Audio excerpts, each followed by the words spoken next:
પણ જ્યાં જરૂર પડે, જ્યાં ખોટું થતું હોય ત્યાં બોલવું એ આપણી લાઈફ ટાઈમ ડ્યુટી છે, જીવનભરની જવાબદારી છે. ચૂંટણી હોય કે ન હોય, બોલવું એ આપણી જવાબદારી, આપણી નોકરી છે.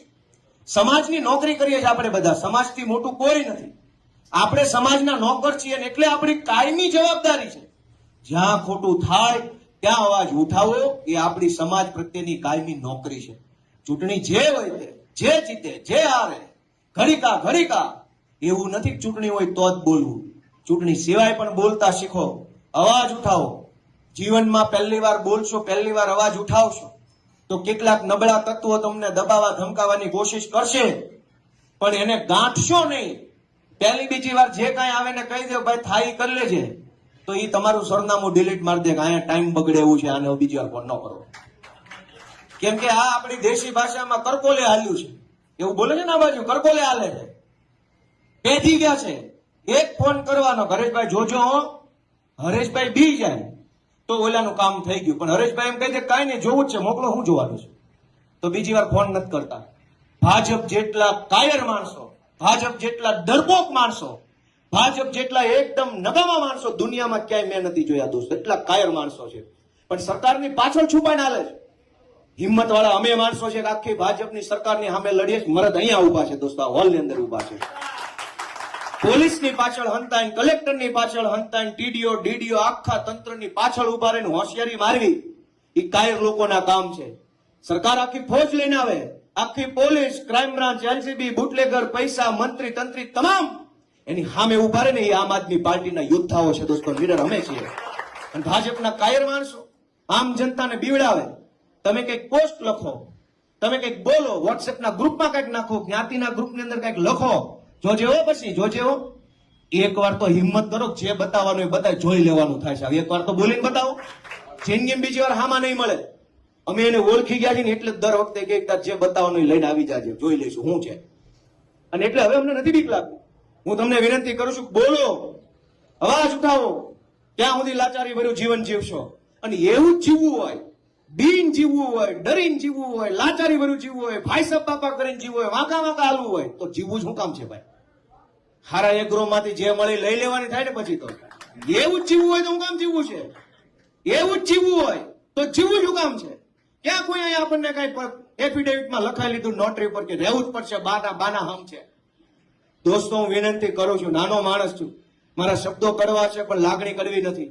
મારી લાગણી એ છે કે ગુજરાતની જનતાનો આત્મા જાગે, પોતાની જાતને ઢંઢોળે, પ્રશ્ન પૂછે કે ખેડૂતો સાથે, ગામડાના માણસો સાથે, ગરીબો સાથે, રિક્ષા ચલાવતા વ્યક્તિ સાથે, રત્ન કલાકાર સાથે, એક સરકારી કર્મચારી સાથે, આ બધાની હારે ભાજપ જે કરી રહી છે એ યોગ્ય છે કે અયોગ્ય છે એ પોતાની જાતને પૂછતા થઈ જાઓ. અને જે દિવસે તમારું મન એમ કહે છે ને કે અયોગ્ય છે, તે દિવસે ગુજરાતમાં ભાજપની સરકાર નહીં હોય એ વાતની મને ખાતરી છે દોસ્તો. આપણે બધાએ બહુ સહન કરી લીધું છે, હવે આપણે બદલાવવાનો વારો આવ્યો છે દોસ્તો. ગુજરાતમાં અત્યાર સુધી કોંગ્રેસના કારણે ભાજપ જીતતું હતું. વર્ષોથી કોંગ્રેસના માણસો ભાજપના કવર ખાઈને જીવે છે. ભાજપમાંથી કવર આવી જાય દર મહિને, કોકને પૈસા મળે, કોકને ટેન્ડર મળે, કોકને કોન્ટ્રાક્ટ મળે, કોકે ગૌચર દબાવ્યું હોય તો ભાજપ વાળા વિરોધ ન કરે. કોંગ્રેસ વાળાએ વર્ષો સુધી ભાજપને જીવતા રાખવાનું કામ કર્યું છે. ભાજપનું ખાતર કોંગ્રેસ છે, ભાજપનું પાણી કોંગ્રેસ છે, ભાજપની દવા કોંગ્રેસ છે. ખાતર પાણીની દવા મળ્યા કરે ભાજપ તો હાલવાનું જ છે. કોંગ્રેસે કોઈ દિવસ જનતાનો અવાજ નથી ઉઠાવ્યો. આ વિસાવદરની ચૂંટણીમાં મને હરાવવા માટે કોંગ્રેસે કામ કર્યું, ભાજપની હારે મળીને કામ કર્યું. કોંગ્રેસના નેતાઓએ જાહેરમાં એવા નિવેદન કર્યા કે અમને નો આપો તો કાંઈ નહીં, પણ આપને નો આપતા ભાજપને આપી દેજો. એવા નિવેદન વિસાવદરમાં કોંગ્રેસના નેતાએ કર્યા કે કોંગ્રેસને મત નો આપો કાંઈ નહીં, પણ આપને નહીં ભાજપને દઈ દેજો. કઈ હદની માનસિકતા! અમારું ગઠબંધન હતું, નક્કી થયેલું. અહીં માણાવદરમાં પેટા ચૂંટણી આવી, વિજાપુરમાં આવી, વાઘોડિયામાં આવી, અહીં પોરબંદરમાં આવી. નક્કી હતું કે જ્યાં જ્યાં પેટા ચૂંટણી આવે, જે પાર્ટીનો ધારાસભ્ય ગયો હોય વિપક્ષમાંથી એ પાર્ટી ઉભો રહે. બધી જગ્યાએ કોંગ્રેસના ગયા હતા, તેને ઉભા રાખ્યા. અહીંયા અમારો આમ આદમી પાર્ટીનો હતો તો અમારો વારો હતો. ચારે પાંચેય જગ્યાએ પેટા ચૂંટણી આવી, અમે ઉમેદવાર ન ઉભો રાખ્યો. અમારો વારો વિસાવદરમાં આવ્યો ત્યારે ભાજપે કોંગ્રેસના બધા નેતાને બોલાવીને એવું કીધું કે ગોપાલને હરાવવામાં સાથ આપવાનો છે, નહીતર પછી તમારા પડીકા, પેકેજ, કોન્ટ્રાક્ટ, કટકી બધું બંધ થઈ જાય દુકાન. અને બધા કોંગ્રેસ વાળા મારા વિરુદ્ધમાં પ્રચાર કરતા. એકેય મરદમાના કડીમાં જઈને પ્રચાર નહોતા કરતા. કોંગ્રેસમાં હતા એટલા બધા વિસાવદર હતા. કાં કડીમાં ન ગયા? ગોપાલ ઇટાલિયાને હરાવવા માટે. ગોપાલ પોતે ચૂંટણીમાં નહોતો ઉભો. આ વખતે ગુજરાતના 54 લાખ ખેડૂતોએ ચૂંટણી લડતા હતા દોસ્તો. અને કોંગ્રેસે ખેડૂતોને હરાવવા માટે નીકળી. હું તો એક નિમિત્ત છું. હું કોણ? ગોપાલ કોણ? કઈ નહીં. ગોપાલ એટલે એક મામૂલી ખેડૂતનો દીકરો, એક વકીલ, એક યુવાન. હું કઈ મહાન નથી, પણ ગુજરાત આખાના ખેડૂતો, કરોડો લોકો, એની લાગણીઓ વિસાવદરની સીટ આરે જોડાયેલી હતી. હજારો માણસો રોજ સવારે દીવાબત્તી કરે ને ત્યારે વિસાવદરને યાદ કરતા હતા દીવાબત્તીમાં. વાત સાચી છે કે ખોટી? હજારો લોકો જે કઈ કામ ધંધે જઈને આખો દિવસ મગજમાં વિસાવદર વિશે વિચારતા હતા. શું થયું, કેમ થયું, ગોપાલનું શું થયું, ભાજપનું શું થયું. કરોડો લોકોની લાગણીઓ જે ચૂંટણી આરે જોડાઈ હતી, એ ચૂંટણીનું નિમિત્ત એટલે કે ગોપાલ ઇટાલિયાને હરાવવા માટે કોંગ્રેસે બધા જ ઉધામા કર્યા. પણ જનતાની તાકાત મોટી તાકાત છે. હું તમને વિનંતી કરું છું કે કોંગ્રેસ વાળાને હવે તમે જરાક ઓળખી લેજો. ભાઈ, આ પંથકમાં તમે ઘણો સમય આપ્યો છે, બદલામાં એને હું આપ્યું? માણાવદર, વંથલી, બાંટવા, કેશોદ, માંગરોળ, કોંગ્રેસને તમે હું નથી આપ્યું? વર્ષો સુધી મત આપ્યા. કોંગ્રેસના નેતા પૈસા વાળા થઈ ગયા, પણ ખેડૂતનો એક પ્રશ્ન ક્યારે તાકાતથી વિધાનસભામાં કોઈ નથી ઉઠાવ્યો. એક પણ કોંગ્રેસનો નેતા 30 વર્ષમાં આ પંથકમાંથી જેલમાં 15 દી રહ્યો હોય તો મને કયો જાઓ. આ આખા જુનાગઢ જિલ્લો, ગીર સોમનાથ જિલ્લામાંથી જેટલા કોંગ્રેસના નેતાઓ, ધારાસભ્ય, જિલ્લા સભ્યો બન્યા, એમાંથી એક પણ માણસ 15 દિવસ જનતા માટે જેલમાં રહ્યા હોય તો દાખલો બતાવો. કોઈ જેલમાં નથી ગયા. શું કામ? બધા વેવાયું બની ગયા ભાજપ વાળા. ક્યાંથી જેલમાં? વેવાઈને કોણ પૂરે? ઈશુદાન ગઢવી જેલમાં ગયા, હું જેલમાં ગયો, પ્રવીણ રામ જેલમાં હતા, રાજુ કરપડા જેલમાં, ચૈતર વસાવા અત્યારે જેલમાં છે. અમે કોઈ દારૂ કે ડ્રગ્સ વેચતા જેલમાં નથી ગયા. અમે કોઈ બહેનો દીકરીઓ છેડતી કરીને જેલમાં નથી ગયા. જનતા માટે લડતા હતા, સાચા દિલથી લડતા હતા, અને ભાજપ સામે લડતા હતા. એટલે ભાજપે જેલમાં પૂરવાનું કામ કર્યું. દોસ્તો, હું તમારી પાસે આશા રાખું છું કે આવનારી ચૂંટણીમાં તમારો આત્મા જગાડો, તમારા મનને ઢંઢોળો. પ્રચાર હશે ત્યારે બધી પાર્ટી, બધા નેતા, આપણી જ્ઞાતિ, આપણા નેતા, આપણું જોજો કહેવા આવશે. તકલીફ પડશે ત્યારે એકેય ભાજપ કોંગ્રેસનો નેતા આવતો નથી. સમય હોય ત્યારે કોઈ નથી આવતો. આ વિસાવદરમાં ભાજપના 400 નેતા આવ્યા હતા મારા વિરુદ્ધમાં પ્રચાર કરવા. ગંભીરાનો પુલ તૂટ્યો, ત્યાં કેટલા ગયા? કોઈ નહીં.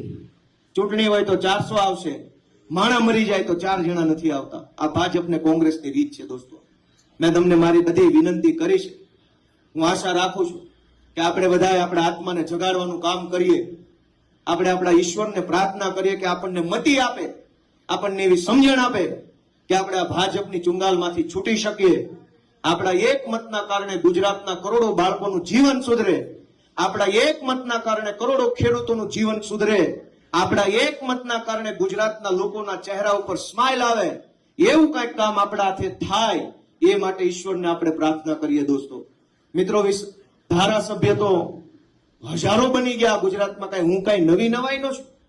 આની પહેલા ખટારા ધારાસભ્યોના બની ગયા. એકનો એક માણસ 10-10 વાર ધારાસભ્ય થયો હોય એવાય ઘટનાઓ છે. એકનો એક ધારાસભ્ય 2-2, 5-5 વાર સાંસદ બને એવાય દાખલા છે.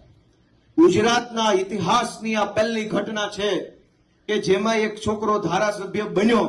એની આ 20 દીથી ઉજવણી આખા ગુજરાતમાં હાલે છે. દોસ્તો, આ પહેલી ઘટના છે. નકર એક માણસ ધારાસભ્ય બને એના ઢોલ કેટલા દી વાગે? તમને બધાને મારા કરતા જાજી દિવાળી જોયેલી છે. વધીને 2 દી ઢોલ વગાડવાના હોય, પછી બધું રાગે પડતું થાય. પણ આ પહેલી વખત ગુજરાતમાં ઇતિહાસ બન્યો, જાણે સરકાર બની ગયો એવો માહોલ છે. સોશિયલ મીડિયા ખોલો, યુટ્યુબ ખોલો, છાપા ખોલો, વોટ્સએપ ખોલો, ગામના ગલ્લે બેસો, શેઠે વાત કરો, હજુ વિસાવદરનો કોટો ઉતરતો નથી. આખું ગુજરાત લહેરમાં આટા મારે. તો કેટલો ગુજરાતની જનતાને કેટલી દબાવી હશે ભાજપે, ઈ પણ વિચારો. અને વિસાવદરમાં ગોપાલ ઇટાલિયા જીત્યો તો કેટલું લોકોને હાશકારો થયો છે, એ પણ તમે વિચારો. દોસ્તો, હું તમારી બધાની પાસેથી આશા રાખું છું કે વિસાવદરથી નીકળેલા 3 મહત્વના સંદેશ કે ભાજપ હારવાને લાયક પાર્ટી છે, ભાજપ પાર્ટીને હરાવી શકાય એમ છે, અને તમારો આત્મા જે દિવસે જાગશે તેથી ગુજરાતમાંથી ભાજપ ભાગશે. આ 3 સંદેશ આખા પંથક, વિસાવદર, કેશોદ, વંથલી, માણાવદર, માંગરોળ બધે ઘરે ઘરે પહોંચાડો એવી વિનંતી કરું છું. આપ સૌ અહીંયા